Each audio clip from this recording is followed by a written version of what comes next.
Why Japanese people avoid causing trouble. The culture of reading the air, sensing the mood.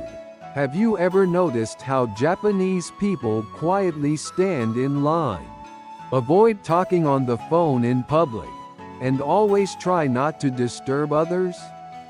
It's not just good manners, it's a whole cultural mindset. In Japan, one of the most important unspoken rules is don't cause trouble to others. But why is this idea so deeply rooted in everyday life? In this video, we'll explore the surprising history and meaning behind Japan's quiet but powerful culture of social harmony. Why are Japanese people so afraid of causing trouble to others?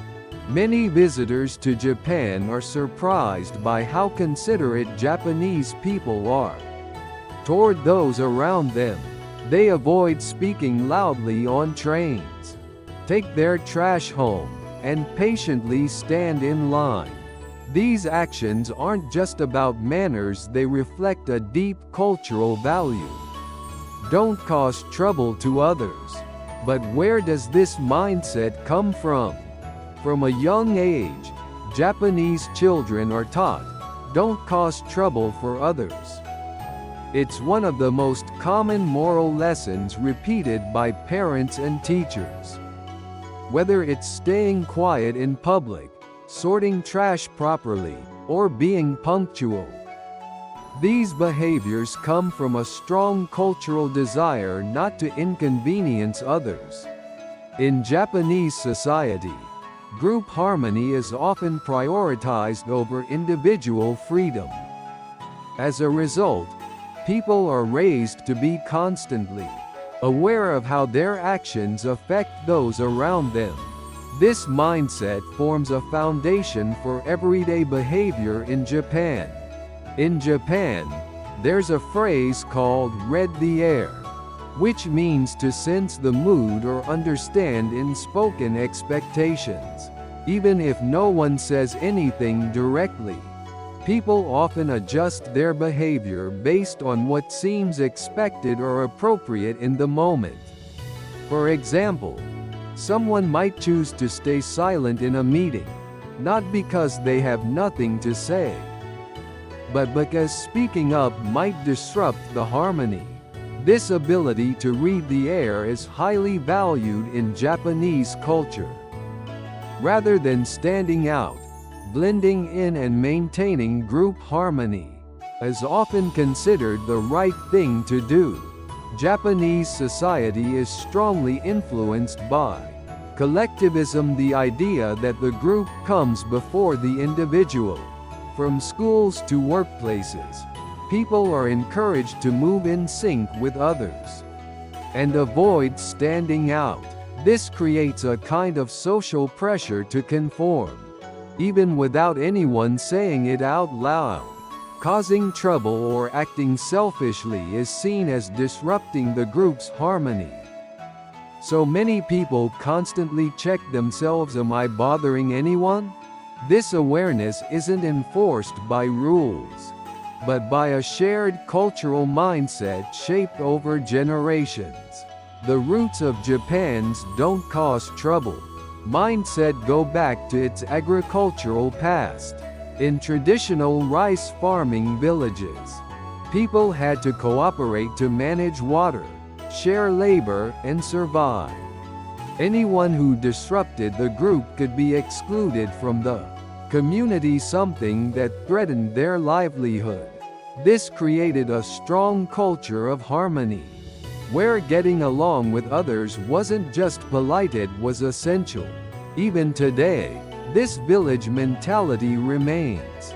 Modern city life may look different, but the deep value placed on group harmony still influences how Japanese people behave. The desire not to cause trouble in Japan isn't just about fear or pressure. At its core, it comes from consideration for others.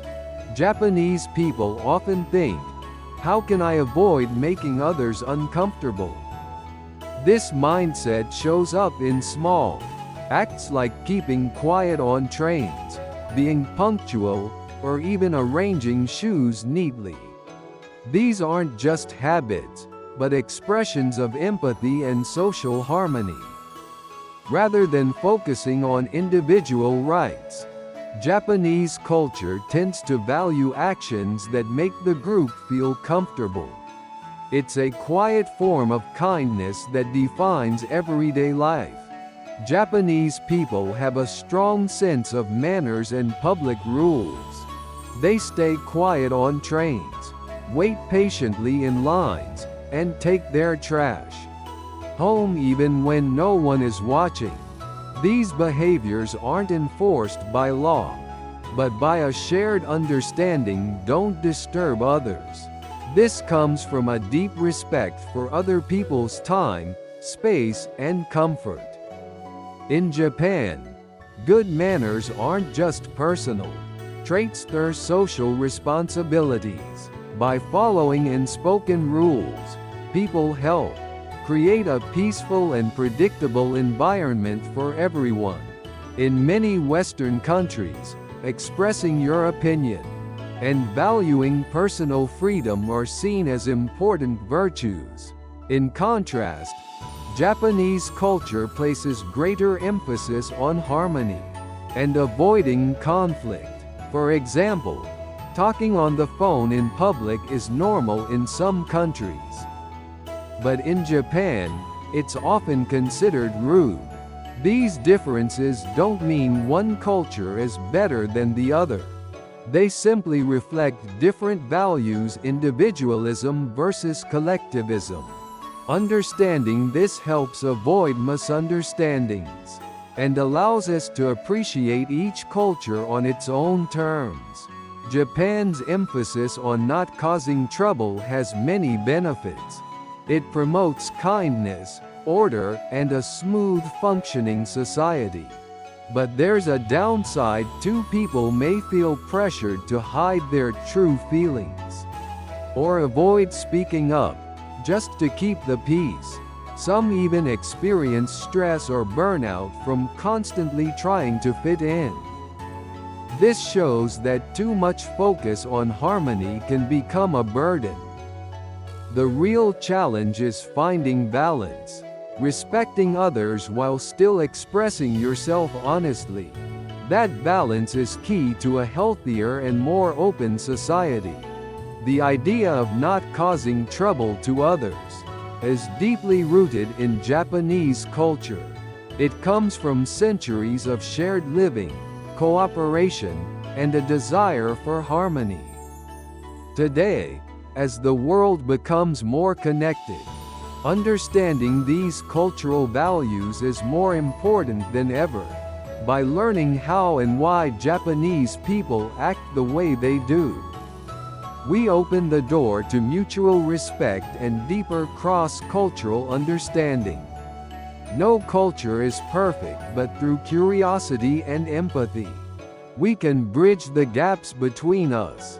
And that's the first step toward living together in harmony. What do you think about this Japanese mindset?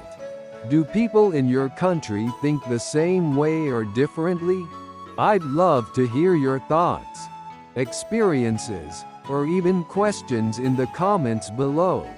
If you enjoyed this video, don't forget to like and subscribe for more deep dives into Japanese culture. Thanks again for watching.